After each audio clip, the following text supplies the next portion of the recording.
Mon oncle, infâme bricoleur, faisait en amateur des bombes atomiques. Sans avoir jamais rien appris, c'était un vrai génie, question travaux pratiques. Il s'enfermait toute la journée au fond de son atelier pour faire ses expériences. Et le soir il rentrait chez nous et nous mettait en transe en nous racontant tout. Pour fabriquer une bombe à mes enfants, croyez-moi, c'est vraiment de la tarte. La question du détonateur se résout en un quart d'heure, c'est de celle qu'on écarte. En ce qui concerne la bombage, c'est pas beaucoup plus vache, mais une chose me tourmente, c'est que celle de ma fabrication n'ont qu'un rayon d'action de 3,50 m. Bonjour chers auditeurs, c'est avec grand plaisir que nous vous livrons la dernière émission avant les vacances. En effet, durant la production de l'émission Mon Bled, nous avons récolté des récits précieux grâce à la richesse et à la diversité du quartier. C'est pourquoi nous avons décidé de poursuivre avec l'enquête sur la perception du bled. De plus, plusieurs personnes interviewées ont manifesté la volonté de parler de la guerre en Ukraine. À partir de là, nous avons rassemblé des témoignages d'ici et d'ailleurs sur vos impressions sur la guerre. Vous allez découvrir également un débat entre 3 habitants du Bel Air à ce sujet. La portée de ma bombe, et je ne me suis pas rendu compte que la seule chose qui compte, c'est l'endroit où ce qu'elle tombe. Il y a quelque chose qui cloche là-dedans. J'y retourne immédiatement. On vous remercie très sincèrement pour l'année partagée avec vous et pour votre fidélité, votre soutien et votre bonne humeur.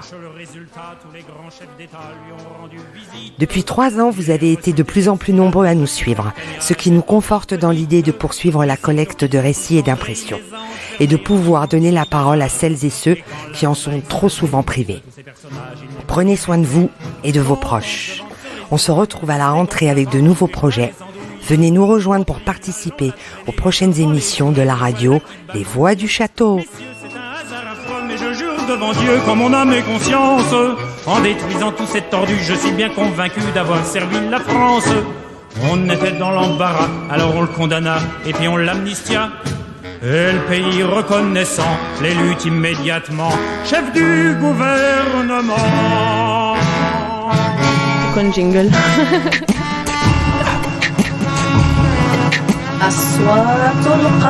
Las voces del castillo. Les Voix du Château. Je travaillais à Radio-Canada. Hein. Ah ouais? Voilà. Quand? Et de 1983 à 1986. À Vancouver, British Columbia, Canada, West Coast. Une très belle expérience. Voilà, j'ai connu beaucoup de gens. Je suis allé là-bas pour faire une maîtrise et une recherche sur la contre-culture nord-américaine et que je n'ai jamais terminé. Tellement je me suis bien amusé. Voilà. Et c'est après que vous êtes allé aux États-Unis? Oui, j'ai quitté Vancouver en 1986 et je suis parti en Californie pour continuer cette maîtrise, cette recherche de la contre-culture. Naturellement, je suis allé à San Francisco, la ville de la contre-culture même. Donc, aux États-Unis, j'avais besoin de papiers pour travailler. Et comme j'avais simplement des papiers canadiens, pas les papiers américains. Et un jour, on m'a offert un très bon boulot pour monter un parc Disney en Europe. C'est devenu Euro Disney maintenant. Et on m'a demandé les papiers. J'ai obtenu la green card en disant que j'avais travaillé pendant 10 ans aux États-Unis illégalement. J'ai obtenu la green card, mais ce que je ne savais pas, c'est que en l'échange de la green card, que j'avais pour 1 an renouvelable pendant 3 ans, je n'avais pas le droit de sortir du pays. Et comme j'habitais à Los Angeles pour travailler pour Disney, Walt Disney Imagineering, j'ai continué à mes habitudes de passer la frontière à Tijuana tous les week-ends et d'aller en Basse-Californie. On m'a dit, mais vous n'avez pas le droit de sortir du pays, donc vous avez cassé le contrat et on m'a amené en camp de rétention. Donc j'ai passé 3 mois en camp de rétention et c'était affreux. Et donc pour sortir du camp de rétention, j'ai accepté de quitter les États-Unis et au lieu de repartir au Canada, je suis reparti en France. C'est pour ça que tu me rencontres ici maintenant. Et mais ton bled, c'est la France. Oui, je suis né en France, je suis né dans les Vosges. J'habite au Bel Air depuis 5 ans maintenant, voilà. Et quand je suis rentré des États-Unis, je suis rentré à Montreuil. Voilà, je suis tombé à Montreuil un petit peu, où là, personne ne m'a demandé de papier, ni rien du tout. C'était des ateliers d'artistes dans une friche industrielle. Depuis, j'ai quitté ce monde un petit peu de friche industrielle, notamment depuis que je suis avec Landy, pour vivre une vie de couple à peu près normale. Donc Landy, c'est votre femme. Landy, c'est ma femme, voilà. Elle s'appelle Irlande et comme son nom veut bien le dire, elle est brésilienne. Quand j'ai connu Landy, ça faisait à peu près une vingtaine d'années que je naviguais en Amérique du Sud et plus particulièrement au Brésil. Et j'ai aussi obtenu des papiers de travail au Mexique comme prof à Mexico. Moi, je suis un ingénieur électrique, voilà. Et c'est pour ça que je te disais tout à l'heure que je travaillais à Radio-Canada, que j'étais à Vancouver. Maintenant, je suis à la retraite, voilà. Et comme j'ai pas cotisé très très lourdement à la caisse de retraite, j'agrémente ma petite retraite avec un service informatique que j'ai formé dans le cadre du service à la personne.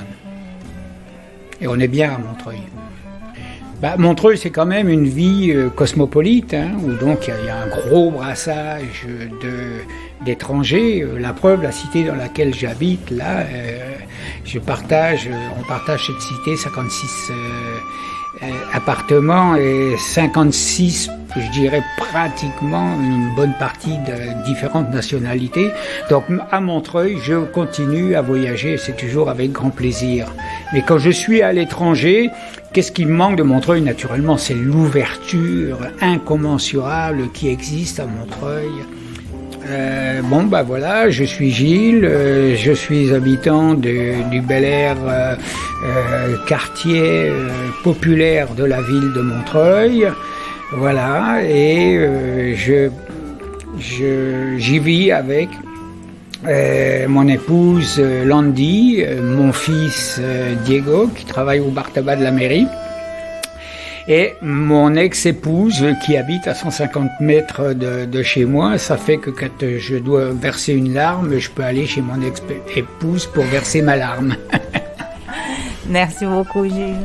Je t'en prie, merci et bonne journée.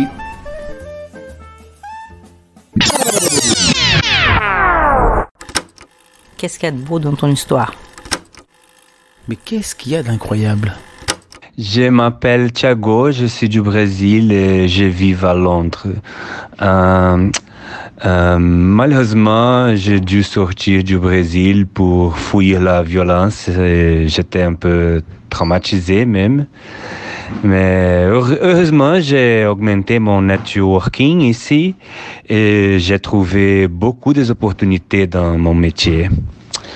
Malheureusement, il y a une violence en Europe maintenant qui afflige tous les continents. Bien sûr que la guerre est seulement en Ukraine, mais il peut avoir des implications. En effet, c'est sûr qu'il va avoir des implications économiques et même des guerres pour toute l'Europe. Pour le moment, je me sens en sécurité. Mais j'espère que la situation économique aille devenir même pire parce qu'elle était déjà mauvaise à cause du Covid. Le prix des choses est fou et incroyable en Angleterre à ce moment.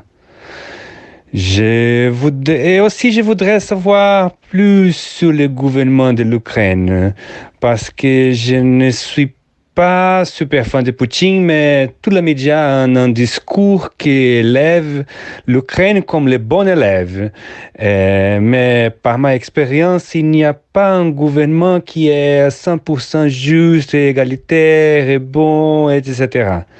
Bien sûr que je condamne l'attaque de Russie et je suis solidaire aux gens de l'Ukraine, mais je voulais savoir plus du gouvernement ukrainien. Merci de m'avoir accueilli. À toutes. C'est quoi un jingle? أصوات القصر. Las voces del castillo. Les voix du château. Bonjour, je m'appelle Andrés, j'habite à Montreuil, je suis cubain. J'ai posé la question à ma sœur y voici la réponse. Mira, respecto a, me parecen súper interesantes este proyecto que estás haciendo con los muchachos, las entrevistas. No es que no me interese. Écoute, je trouve super intéressant ce projet que tu fais avec les jeunes et les interviews. Tu m'as demandé si je suis intéressée de répondre sans compromis dans un court message vocal. Ce n'est pas que je ne suis pas intéressée, je n'ai vraiment pas grand-chose à dire à ce sujet. Qu'est-ce qui se passe ? Nous savons que la situation en Ukraine, et pas seulement en Ukraine, mais aussi dans d'autres pays, que le monde va mal. Et ça donne beaucoup de tristesse. La situation, les familles, les morts, c'est la merde. Mais même ici, à d'autres clients, je leur ai également demandé, ici les gens ne regardent pas le journal. Les gens ne sont pas intéressés par des nouvelles ou par les problèmes dans le monde. Les gens sont là pour savoir comment ils vont résoudre leurs problèmes, leur situation. La vie ici devient de plus en plus dure et personne ne s'intéresse vraiment aux choses parce que la situation est vraiment moche. J'ai voulu savoir auprès d'autres clients qui pourraient être plus informés, mais les gens me disent que je ne veux pas en parler. Ils me disent aussi je ne veux pas savoir. Je ne vois pas les infos, Regina. Je veux pas savoir la guerre. C'est juste qu'on est coincé ici à se débrouiller. Qu'est-ce qu'il y a de beau dans ton histoire? Mais qu'est-ce qu'il y a d'incroyable? En Ukraine, les combats se poursuivent dans la ville de Severodonetsk. Les bombardements y sont intenses et des combats de rue opposent forces russes et ukrainiennes. Que pensez-vous de la guerre en Ukraine? Je pense que ça sert à rien. Ça sera rien. En plus, ça tue les gens, ça sert à rien. La guerre en Ukraine, je peux dire... La guerre d'abord, c'est interdit, on peut dire ça ne sert à rien la guerre.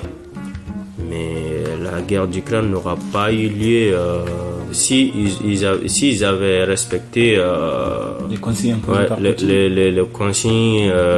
les consignes de Poutine, où ça fait longtemps, c'est pas aujourd'hui, ça fait longtemps depuis 2016, je crois, ou 2017, Poutine il parlait de ça, il ne faut pas franchir la ligne rouge et tout, mais je crois Poutine, la ligne rouge, c'est quoi? C'est de ne pas accepter que l'Ukraine il rentre dans l'OTAN. Parce que ça lui met la pression, ça occupe ses frontières entre l'Ukraine, ça permet les pays de l'OTAN ou même en Amérique de s'installer en Ukraine. La France, l'Amérique, ça leur permettra de s'installer en Ukraine et d'occuper les frontières entre l'Ukraine et la Russie. Du coup, pour Poutine, c'est une espèce La provocation? Ouais, c'est une espèce de provocation ou même, j'ai oublié le mot là, qu'est-ce que je veux dire? Des menaces. Pour lui, c'est une espèce de menace pour la Russie.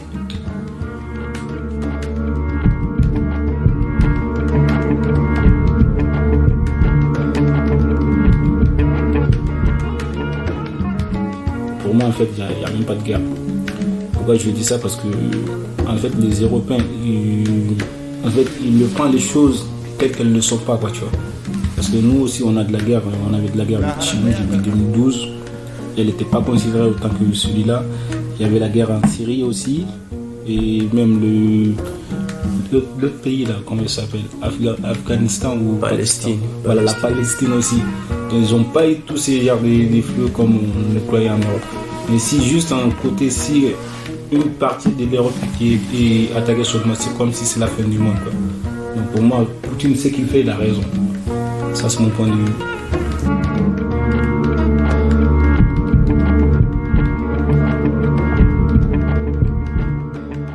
Qu'il a raison ou pas, moi, je ne peux pas juger Poutine de dire qu'il a raison. Parce que moi, je condamne la guerre. Parce que je viens d'un pays au Mali où...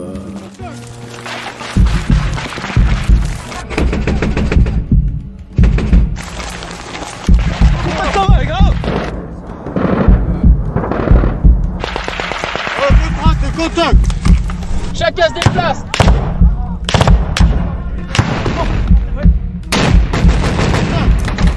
Chacun se déplace.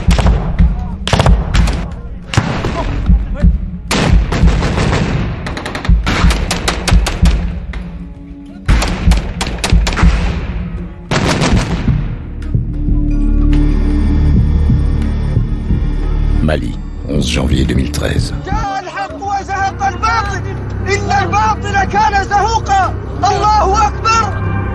En 2012, des groupes terroristes prennent le contrôle du nord du Mali. Ils imposent dans les villes conquises la charia comme seule et unique loi.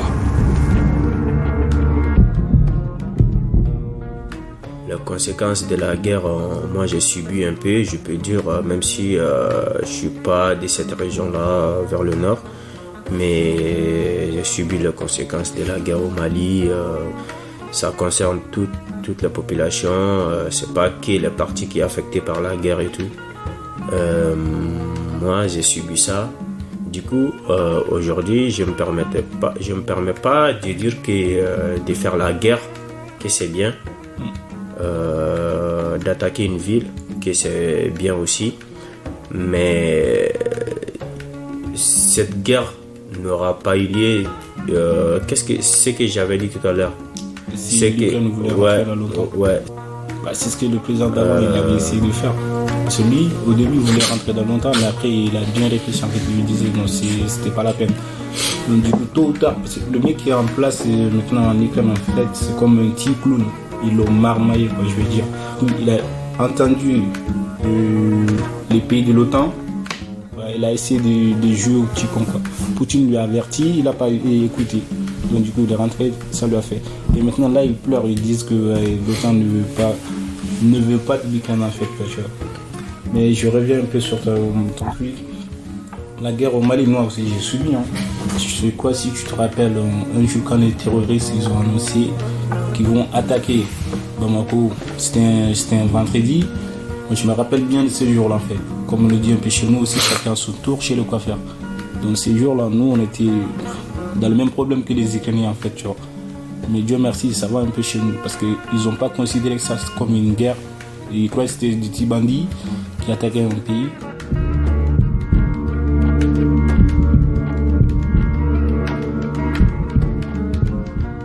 Mais moi, j'exclus la guerre. Moi, j'exclus la guerre. Ah ben, c'est lui, c'est ce qu'il est en train de faire. Il a essayé d'envoyer son ambassadeur qui était au Sénégal. Je sais pas si tu as vu cela là.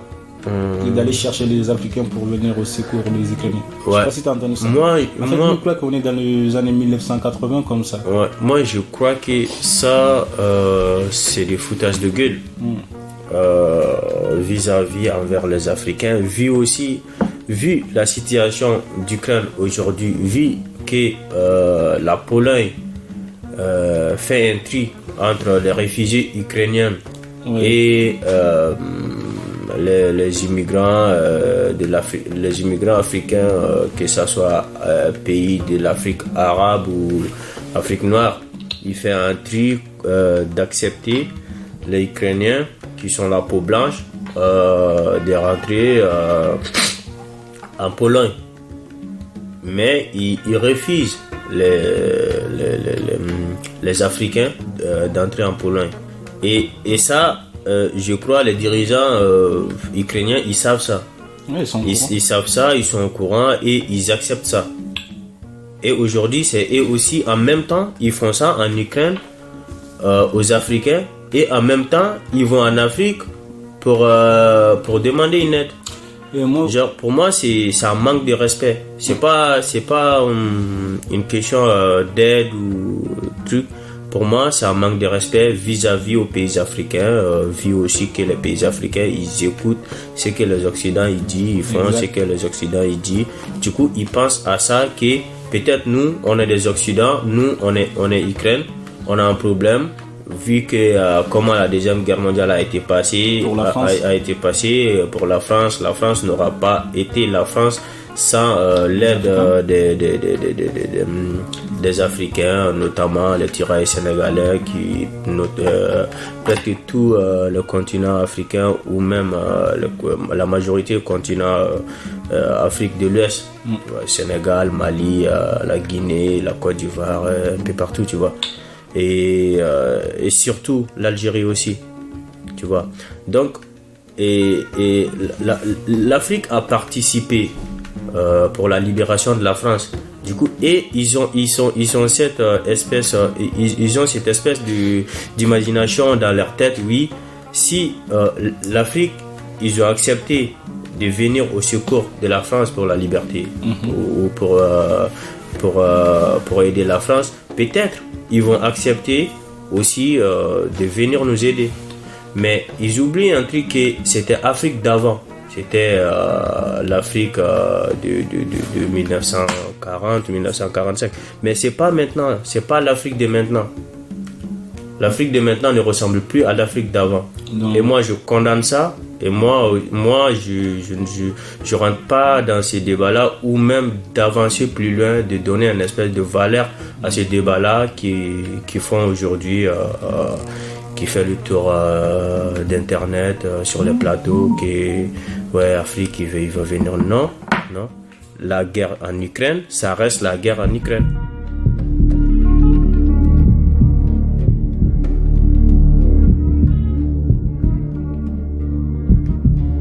On dirait que les candidats qui se sont présentés maintenant, je crois qu'ils ont oublié cette histoire en fait.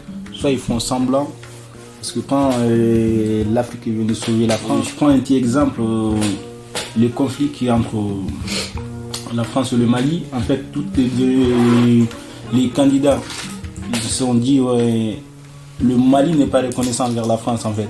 Ça, je suis pas d'accord. Pourquoi je dis que je suis pas d'accord? En fait, quand la France est partie pour stopper l'avancée des djihadistes, c'était nous, on les a reconnus en fait.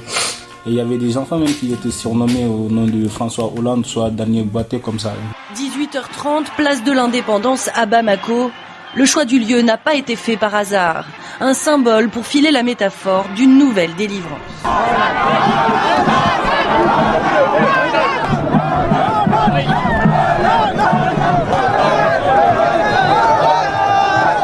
Nous sommes heureux de le rencontrer, puisque c'est notre libérateur.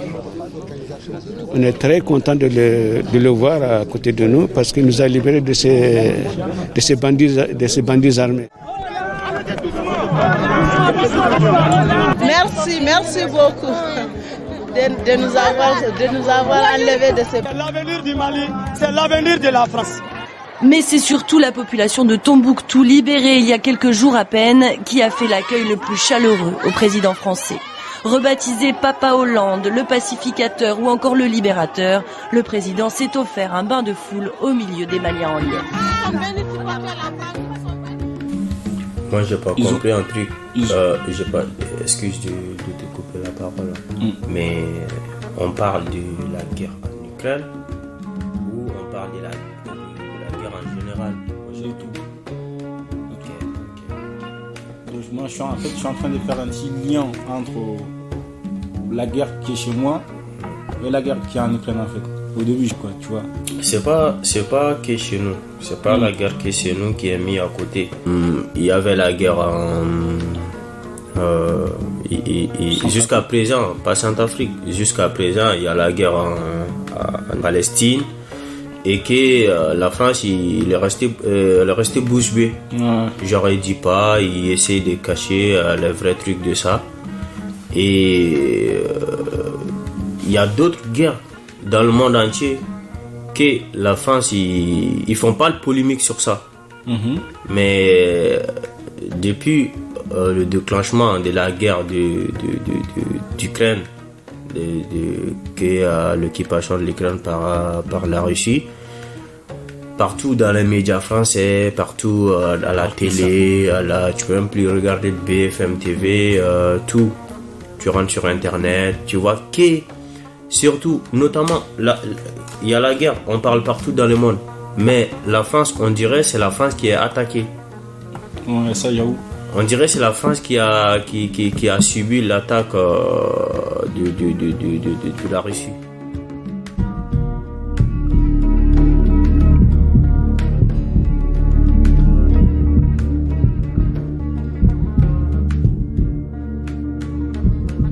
À part Macron, je vois pas qui va mettre son pied dedans dans la guerre. Ouais. Mais c'est pas nous qui sommes en guerre. Non, lui. C'est toute la France, quoi, tu vois. Bah oui, mais vu que lui, Poutine, il avait dit, si tu mets ton pied, te considérer comme un ennemi en fait, donc il va t'attaquer. Mais en fait, quoi qu'on fasse. Non, mais. Pour moi, les États-Unis, en fait, ils ont beaucoup de choses à voir dans cette guerre-là. Beaucoup même. En commençant par les bases militaires. Deuxième aussi, ils ont mis un camp militaire pour former les soldats ukrainiens, en fait. Je crois qu'il y a beaucoup de choses que les États-Unis ont fait. Dans l'ombre, quoi, tu vois. Essayer de donner un coup de main, mais qu'il ne soit pas visible.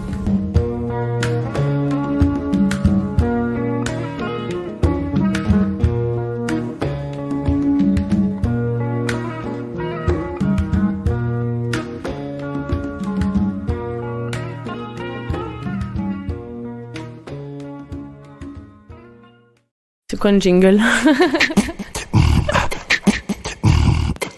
أصوات القصر. Las voces del castillo.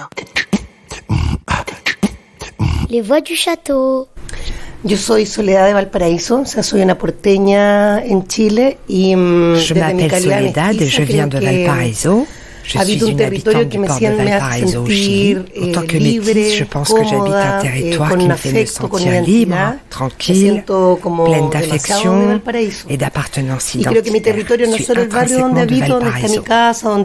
Le territoire dans lequel je vis n'est pas seulement ma maison, mais c'est aussi un territoire où il y a une belle vie quotidienne.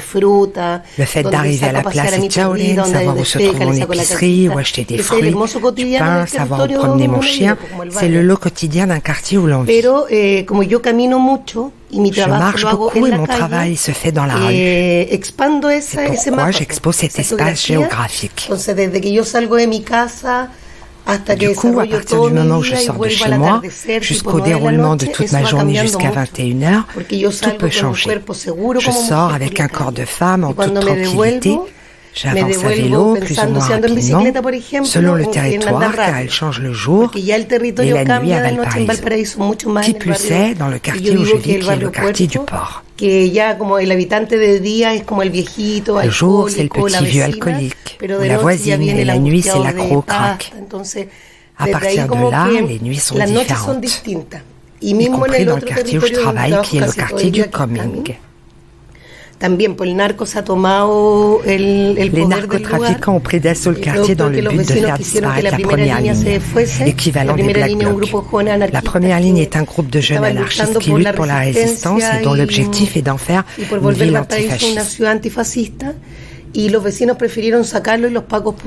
voisinage a préféré les virer et la police a mis en avant la flicaille, qui sont des polices payées par le Chili. Sacar a los chiquillos que de alguna forma igual cuidaban el territorio e inmediatamente instalaban a los narcos latinoamericanos, porque son de diferentes países de Latinoamérica. Désormais, il y a 2 assassinats par semaine et tout le monde a très peur. Du coup, la nuit, tout change, comme c'est souvent le cas dans les villes portuaires. Entonces, también la noche cambia todo lo que pasa en una ciudad-puerto en general. À propos de que me hablabais como la seguridad del cuerpo sujet de la sécurité du corps d'une femme occupant la rue, on utilise des stratégies de survie. Mais moi, je préfère utiliser la communication avec les narcotrafiquants, avec le drogué angoissé ou les SDF qu'avec la police. Je ne vais jamais les appeler s'il m'arrive quelque chose. Ils sont bien plus dangereux et cruels. Eso, pero amo mi ciudad, amo mirar el mar, el sonido de las gaviotas, cuando voy a ensayar en la mesa, en bicicleta, es un regalo de la vida. Quand je me déplace à vélo pour aller répéter sur le plateau, El Tornamesa, c'est un cadeau de la vie. Quand j'arrive à l'ancienne prison, je vois cet espace comme un lieu de mémoire pour lequel nous avons lutté pour qu'il existe. Je me sens bien en travaillant là. Yo creo que siempre es importante mencionar. C'est important de mentionner ces témoignages où nous sommes ancrés et qui constituent nos biographies. Je suis née dans un état de guerre et de violence.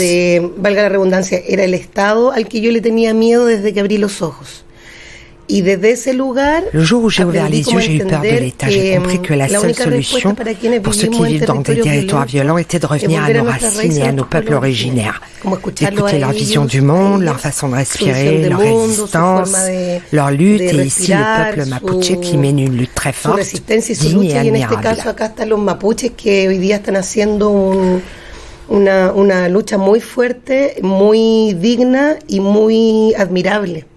Que no négocient con nada, ils ne négocient rien ni avec personne. Ils sont une nation indépendante. En tant que métisse, j'aime beaucoup dire ceci. Je suis de la 4e génération, Diaguita. Je sens dans mes veines et ma couleur de peau que tout est métissage. Quand il y a des événements spécifiquement en Europe, qui a été le secteur colonialiste, qui nous a fait beaucoup de mal. Ce sont des batailles de blancs qui, à mon sens, ne me concernent pas. C'est à eux de voir comment ils se défendent, comment ils peuvent libérer leur territoire. Il apparaît dangereux que le nazisme renaisse sous d'autres formes spécifiques et que certains pays comme les nôtres soient en lien avec ces pays. Ils essayent d'inculquer aux gens un rêve nationaliste qui reprend les drapeaux, les symboles patriotiques et la couleur de peau. Parmi les gens du peuple, il existe une communauté très solidaire. Les Haïtiens, Haïtiennes qui vendent toutes sortes d'accessoires hygiéniques, la voisine qui vend des humitas, sortes de galettes de maïs en papillotes, ou de la salade en sachet. Mais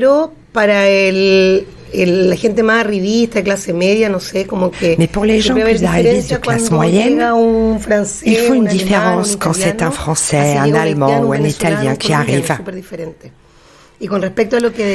propos de ce que je disais sur la France, je trouve que c'est un pays sournois qui veut toujours faire bonne figure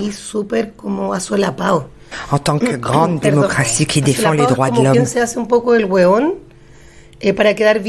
Moralement irréprochable. Declara casi ser el instalador de la democracia, digamos, en el mundo, de respetar mucho los derechos humanos, etcétera, y como que siempre son como adecuaditos, bien portados, moralmente súper como aceptables.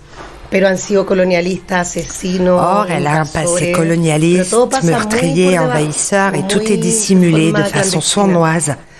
Et c'est ce modèle bourgeois que la France porte aussi, et qui fait qu'elle se montre aidante près des victimes de l'Europe de l'Est, bien blanches. El deber ser como ético es ayudar en este caso a la víctima de Europa del Este, que es blanco y que va más cercano al pensamiento real francés que es de derecha. Et plus proche de la pensée bourgeoise française qui se situe à droite avec une teinte de social-démocratie. Pero que no deja de ser un opresor en toda orden de cosas, entonces no me parece anormal. Inclusive con toda la cantidad de inmigrantes que mais qui reste un pays oppresseur, ce que je trouve anormal, compte tenu de l'histoire de l'immigration en France. Qu'est-ce qu'il y a de beau dans ton histoire? Mais qu'est-ce qu'il y a d'incroyable? Pour nous, c'est vraiment très proche. C'est juste derrière la frontière. Les Ukrainiens en général, depuis 10 ans, en fait, depuis que je suis partie, les liens entre les deux pays se sont renforcés. Parce que il y avait... Je crois que il y avait des accords qui permettaient aux Ukrainiens de venir travailler en Europe un peu plus facilement et en Pologne. Donc il y avait beaucoup de travailleurs ukrainiens qui sont venus depuis 10 ans et donc on a commencé à se connaître parce que l'histoire entre les deux peuples n'était pas facile surtout pendant la Seconde Guerre mondiale. Il y avait des histoires très tragique et donc c'est vraiment nos voisins, nos amis quoi. Et beaucoup de gens que je connais, quand ils ont appris que la Russie est rentrée, ils ont pleuré en fait pendant toute la journée. Et puis cet élan de solidarité était très fort. Tout le monde était prêt à aider, à les accueillir.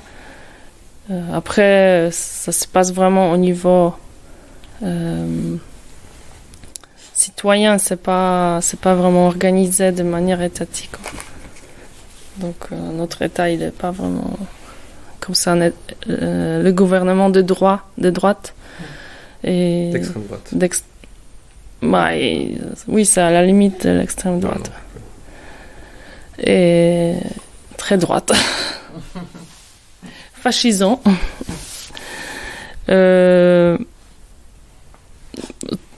Bon, ils ont utilisé ça de manière politique pour dire que c'est eux, mais en fait, ça s'est passé vraiment par des gens qui déjà depuis des mois, ils essayaient d'aider aussi des réfugiés qui essayaient de passer par la frontière biélorusse parce qu'il y avait une grande crise migratoire.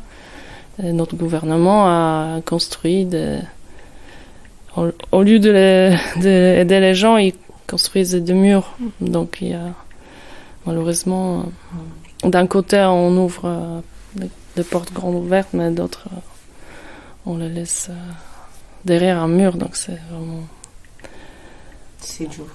c'est très dur. Et moi j'ai suivi aussi la crise à la frontière bélarusse. C'est quelque chose de très très dur aussi dont j'étais profondément choquée. Voilà. Je m'appelle Agnieszka, je suis polonaise et j'habite à Montreuil depuis 8 ans à peu près et au quartier Bel Air depuis 2 ans. C'est quoi un jingle? Aswatul Qasr. Las voces del castillo. Les voix du château. Salut les auditeurs, je m'appelle Pedro et j'habite à Brasilia, un rêve moderniste multiculturel d'une autre planète, dans le centre du Brésil. De la guerre d'Ukraine ne m'inquiète pas trop. Je crois que c'est parce que la situation interne m'inquiète davantage. Qu'est-ce qu'il y a de beau dans ton histoire? Mais qu'est-ce qu'il y a d'incroyable? Bonjour. Bonjour. Tu t'appelles comment? Hassan. Et tu habites où? À Montreuil, dans le 93, donc dans le quartier. Au Bel Air. Oh, pas très loin du Bel Air, je suis à Saint-Just. Et tu es né ici à Montreuil? Je suis né ici à Montreuil, dans la rue de Paris. Celle de Croix-de-Chavaux, maintenant je pense que c'est devenu un Michelin, la clinique dans laquelle je suis né. Okay. Mon bled, c'est l'Algérie, mes 2 parents sont algériens. Les 2 parents, ma mère est d'origine kabyle et mon père il vient de Msila. En théorie, je suis un métis d'Algérie, en théorie. En pratique, je suis 100% algérien. C'est le bled de mes parents, c'est les racines, Après, quand j'étais petit, c'était vraiment quand j'y allais avec mes parents, c'était les vacances, disons, donc j'associais ça vachement avec les vacances, même si, sincèrement, ça se passait pas toujours super bien là-bas pour des raisons diverses et variées. Mais, je sais pas, il y a une espèce de plénitude. Après, je pense que c'est quelque chose... c'est difficile à mettre le doigt dessus, mais il y a un je ne sais quoi, en fait, qui fait que on s'y sent attiré.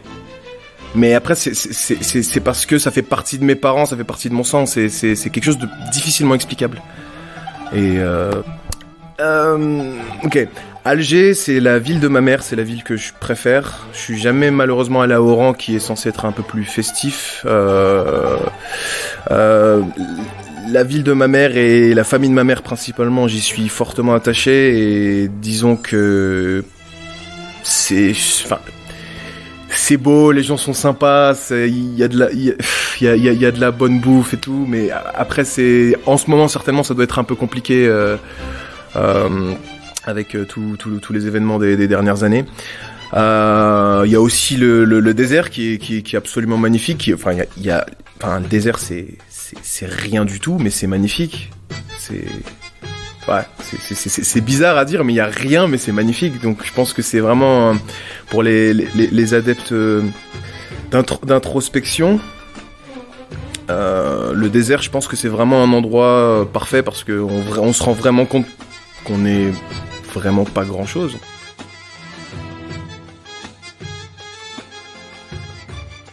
c'est un très beau pays, mais après, c'est un très beau pays comme plein d'autres pays. Et puis, genre, bah après, c'est le mien, donc fatalement, je serais pas objectif sur la question. Ce que j'apprécie en Algérie, en termes de culture, bah c'est vraiment ce côté, je sais pas, à l'ancienne en fait. Quand on va là-bas, on sait qu'on est à l'ancienne, donc ça se voit dans le tous les jours. Et puis après, c'est un pays déjà, enfin c'est un pays musulman, c'est pas pareil qu'ici. Y a l'appel à la prière tout le temps partout. Donc bah moi personnellement on va passer à l'action. J'ai pas forcément envie de faire un étalage là-dessus, mais concrètement c'est vraiment différent. Il y a aussi la barrière de la langue. Malheureusement mon arabe il est vraiment pas top, mais fatalement il y a quand même un lien avec la francophonie qui est très fort. Donc concrètement il y a quand même beaucoup de gens qui parlent français là-bas, donc quoi qu'il arrive il y a toujours moyen de moyenner, disons. Chose que j'aime pas, je vais pas faire de la mauvaise pub. Chose que j'aime pas, bien sûr. En fait, non, moi, ce serait des choses beaucoup plus personnelles parce que c'est des prises de tête familiales, disons, et tout, qui font que, fatalement, j'ai ce sentiment d'amour-haine que j'ai aussi également avec la France. Hein. C'est comme, je sais pas, c'est comme quelqu'un de sa famille.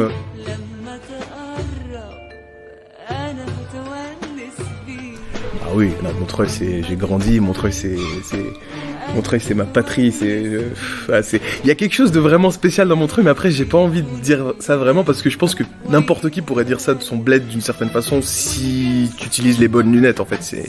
Moi, le truc, c'est que j'ai vraiment quitté Montreuil relativement tôt dans une vie d'adulte, disons, et le fait d'y revenir, de repartir, y venir, repartir, en fait, ça crée une sorte de lien limite dépressif, admiratif avec. Et oui, non, je kiffe Montreuil, mais en même temps je le déteste. Mais c'est comme tout, genre, enfin bref.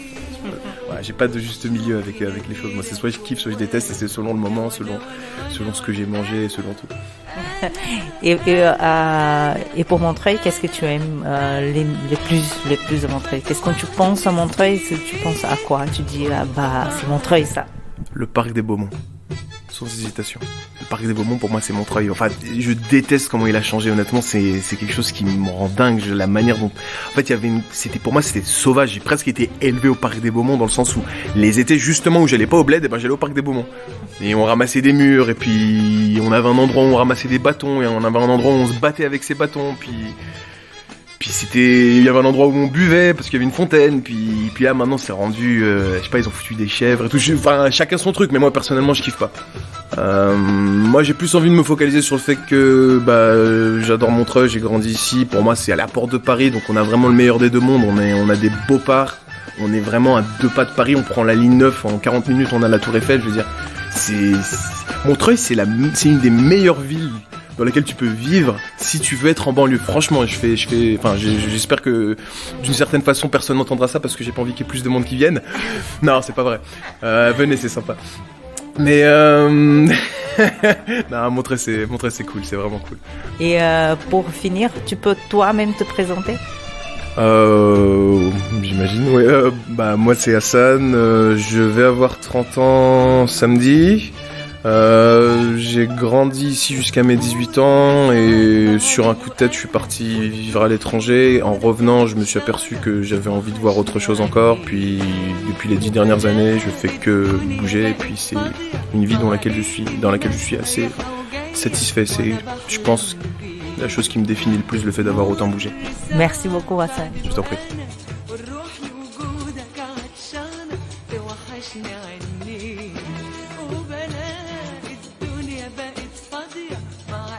Con jingle.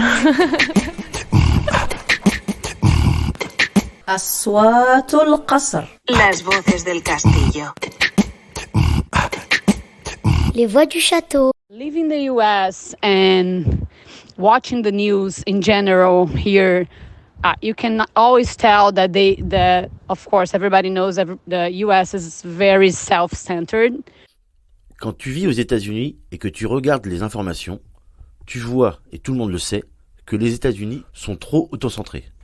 So, for example, if you're watching the Olympics here and you watch the news, they don't say like this country is the first place. They always say the United States is the 8th place, is in 10th place.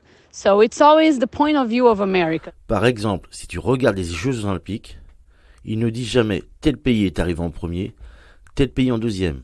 C'est toujours les États-Unis sont arrivés 8e, les États-Unis sont arrivés 10e. C'est toujours le point de vue de l'Amérique. So when the war started in Ukraine, I immediately preferred to watch the Brazilian news because I have the Brazilian cable TV here.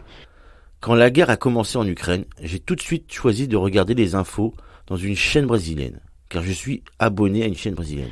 And I think that watching the news from the Brazilian perspective, I have different points of view. It's a little, even though the Brazilian news is also like very centered on the narrative that Russia is the big enemy and Ukraine suddenly, Ukraine president is the hero and Ukraine is like always the victim. Je pense que quand je regarde les informations sur cette chaîne, j'ai différents points de vue. Même si ce média brésilien raconte que la Russie est la grande ennemie, que le président de l'Ukraine est un héros et que l'Ukraine est la grande victime. Which I agree with that in some points, but we also know that many weird things happen in Ukraine before, in Ukraine government before. Je suis d'accord avec ça, sur certains points. Mais on sait aussi que plusieurs choses bizarres se sont passées en Ukraine, dans ce gouvernement avant cette guerre.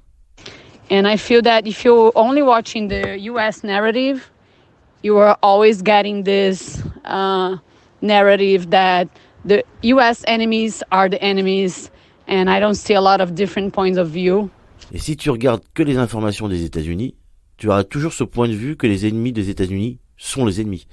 Il n'y a pas de nuance. So I also don't like the kind of the way they do the journalism here, which is it's supposed to be an entertainment thing, and I'm not a fan of that. De plus, je n'aime pas la façon dont la presse traite les informations ici. Tout est un divertissement et je ne suis pas très fan. So I like the New York Times. I like reading New York Times because you have a lot of articles, but to read about different points of view, I prefer to watch the war by the Brazilian perspective. Je lis et j'aime le New York Times, car ils ont pas mal d'articles très variés, mais afin d'avoir d'autres regards à propos de la guerre, je préfère m'informer à ce sujet à travers les médias brésiliens. Qu'est-ce qu'il y a de beau dans ton histoire? Mais qu'est-ce qu'il y a d'incroyable? Moi, ce que je pense de la guerre entre la Russie et l'Ukraine, c'est que c'est le problème des Occidentaux. D'après une information, j'ai vu qu'ils sont en train de fournir des armes aux Ukrainiens pour se battre contre la Russie. Pour moi, c'est une très mauvaise solution, tu vois. Et ça, c'est pas la solution. Il y a plein de solutions pour mettre fin à cette guerre-là. Voilà. Donc, c'est chelou, quoi. C'est quoi un jingle? أصوات القصر. Las voces del castillo. Les voix du château. Bonjour. Bonjour. Moi, je m'appelle Agnieszka. Et moi, Bijan. On habite ici depuis 2 ans. Voilà, on peut l'entendre, Blaise. Il raconte son histoire. Il a 6 mois et tout à l'heure, on va aller pour essayer de trouver un mode de garde pour lui, parce que voilà. J'ai pas vraiment, des gens très proches, à part la famille de Bijan. Et mes amis sont en Pologne ou dans d'autres pays, parce que beaucoup sont en Allemagne, à Berlin. Ouais, forcément, ma famille, mes amis, comment je me suis construit. Je viens du nord de la Pologne. Ma ville natale est près de la mer, à 10 km. Il y a des forêts de pins qui sont au bord de la plage. Les plages sont très belles et c'est ça qui me manque. Le plus l'espace, les odeurs de cette forêt, les couleurs aussi. La lumière est différente. Et le ciel change beaucoup parce que Il y a beaucoup du vent, forcément, au bord de la mer. C'est un spectacle. Chaque changement de saison, il y a... pour moi, après peut-être pour d'autres personnes. Parce que j'ai mes souvenirs, j'ai passé beaucoup du temps là-bas. Mes parents nous amenaient souvent au bord de la mer. Mon père, il est peintre et il nous apprenait à regarder des couleurs, à voir que en fait, le ciel n'est pas forcément bleu, l'eau il n'est pas forcément bleu, il y a 1000 couleurs dedans. Ouais, je pense que la mer, c'est un être tellement puissant que si on a grandi à côté, ça nous manque beaucoup. Je me sens ancrée aussi ici maintenant. C'est plus comme au début quand ce manque était beaucoup plus flagrant parce que c'était une rupture quelque part de changer un pays, la langue. Mais là, ça fait 10 ans que je suis là et je me sens beaucoup plus attachée physiquement. Aussi depuis qu'on maîtrise un peu mieux la langue. On se sent plus libre à communiquer, à ressentir. Le bled, j'ai dit moi le bled, moi je suis parisien. J'ai grandi dans un appartement familial dans le 5e arrondissement de Paris, dans lequel finalement mon père était né. Donc mes grands-parents étaient installés là-bas, en 45. Imaginez que 45, même le quartier latin, 45, la rue Mouffetard, c'était pas le quartier bourgeois qu'on connaît aujourd'hui, c'était un autre monde, il y avait encore des animaux dans les cours, tout ça. Ah ouais, c'était un quartier populaire, vraiment. Et voilà, c'est mon bled, c'est ça quand même. Et après, c'est vrai que ma mère, elle, est née en Iran, a grandi en Iran, a vécu en Iran, et est arrivée en France à l'âge adulte, et c'est là où elle a construit l'autre moitié de sa vie. Et j'ai un prénom iranien, donc j'ai eu des tantes, des tatas, des cousins iraniens, et c'est vrai que ça a toujours fait partie de manière très naturelle de ma réalité. Donc j'ai vécu avec toujours finalement plus le côté un peu iranien, mais à Paris, avec les deux. En plus, j'ai un père qui est français. Il se trouve que lui s'est marié avec une iranienne, son frère jumeau s'est marié avec une iranienne, qui est la sœur de de sa femme, donc les deux frères, les deux sœurs, le cousin s'est marié avec une iranienne, donc il y a eu une grande arrivée d'iranité dans cette branche de la famille française, et toutes les réunions de famille c'était les repas iraniens, et moi j'ai toujours vécu ça de manière plutôt comme un plus, parce que j'avais une autre langue, j'avais un autre pays, puis c'était un pays un peu compliqué dans les années 80, c'était un pays révolutionnaire qui était en guerre contre l'Occident, idéologiquement. Du coup aussi ça m'a donné peut-être un point d'accroche plus complexe sur le monde, parce que tous les gens qui ont une attache dans un pays qui est pas forcément mis sur un pied d'égalité avec les pays occidentaux, ils voient bien en fait, on peut en souffrir, mais ça nous aide aussi à être un peu déniaisés par rapport à pas mal de choses. Et voilà, en gros, dans les années 80 en France, quand tu passais la frontière française ou une frontière européenne, passeport iranien, ça fait toujours un peu d'animation, quoi. Je l'ai jamais vécu mal, et parce que, mais par exemple, mon petit frère qui s'appelle Nassim, qui a peut-être le type plus iranien et qui a un prénom qui a une consonance qui fait plus, on va dire, musulman, lui, les contrôles de police, ils ont été plus rigides, et mes cousins 100% iraniens, donc moi c'est pas une discrimination que j'ai vécu, mais tu sais qu'elle existe, quoi. Oui, c'est sûr. En plus, avec la question du rapport aux minorités, le rapport aux autres religions, à l'islam. Donc voilà, peut-être ça te rend un peu plus solidaire aussi, conscient de ce que peuvent vivre d'autres personnes, même si toi tu n'y es pas confronté de manière aussi directe. La beauté du site, des paysages, c'est toujours ce qui marque quand on arrive dans un pays, c'est les hauts plateaux, les montagnes, les déserts. Et ce que j'adore, c'est rencontrer les gens, parce que c'est un pays qui a beaucoup de problèmes politiques, économiques, qui est vraiment dans une phase de crise profonde depuis 20-30 ans, avec ce régime islamique, la guerre, l'embargo.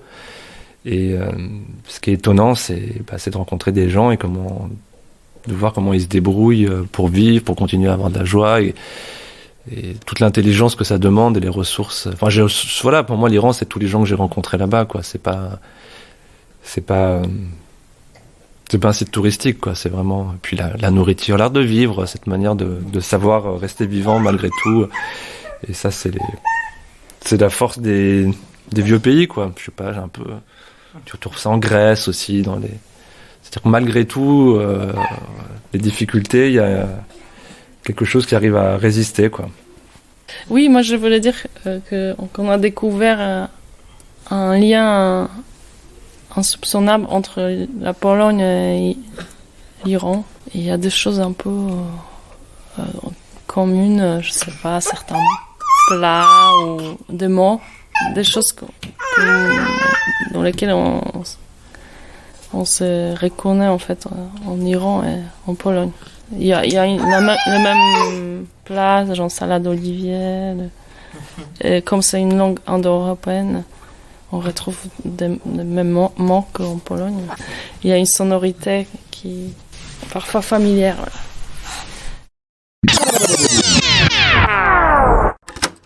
Qu'est-ce qu'il y a de beau dans ton histoire? Mais qu'est-ce qu'il y a d'incroyable? Salut tout le monde, je m'appelle Yasmine, j'ai 17 ans et j'habite au Bel Air depuis 15 ans. Je suis d'origine tunisienne et la dernière fois que je suis allée en Tunisie, c'était en juillet 2021. Ce qui m'a le plus marqué quand je suis sortie de l'avion, c'était la différence de température. Parce que quand je suis rentrée dans l'avion en France, il faisait 18 degrés et quand je suis ressortie de l'avion en Tunisie, il faisait 35 degrés. 35 degrés alors qu'il était minuit dépassé. C'était vraiment choquant. Mais bon, moi j'aime bien la chaleur, du coup ça m'a pas trop dérangée.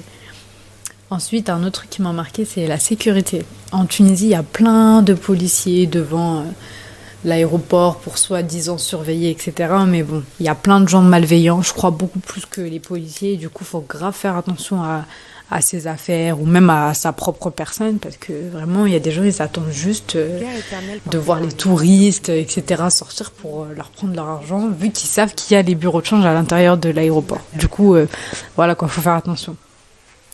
Ensuite, ce que j'ai vraiment kiffé en Tunisie, c'est l'ambiance, retrouver ma famille, etc.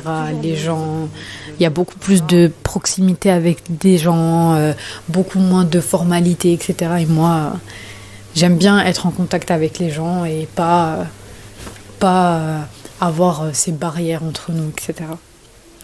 L'autre truc que j'ai trop kiffé, c'est la plage. Bien évidemment, les plages de Tunisie, c'est trop bien. En plus, les activités là-bas, elles sont trop bien et ça coûte pas cher. C'est vraiment trop bien. Un autre truc qui est grave différent, c'est la culture et ça, c'est sûr. Ça n'a rien à voir, vraiment, rien du tout. Surtout la nourriture. La nourriture en Tunisie, elle est hyper épicée. Genre vraiment, nous à la maison, en France, déjà de base, on mange épicé.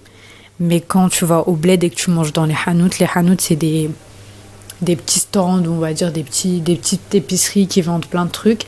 Et bah la nourriture là-bas, elle est encore plus épicée. Et franchement, faut aimer pour manger ça parce que vraiment c'est dur. Voilà, je crois que j'ai fait le tour.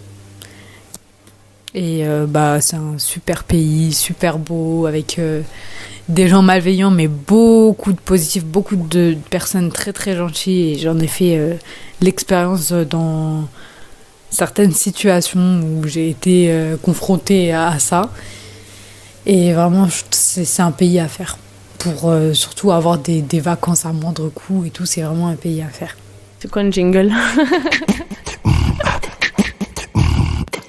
أصوات القصر. Las voces del castillo. Les voix du château.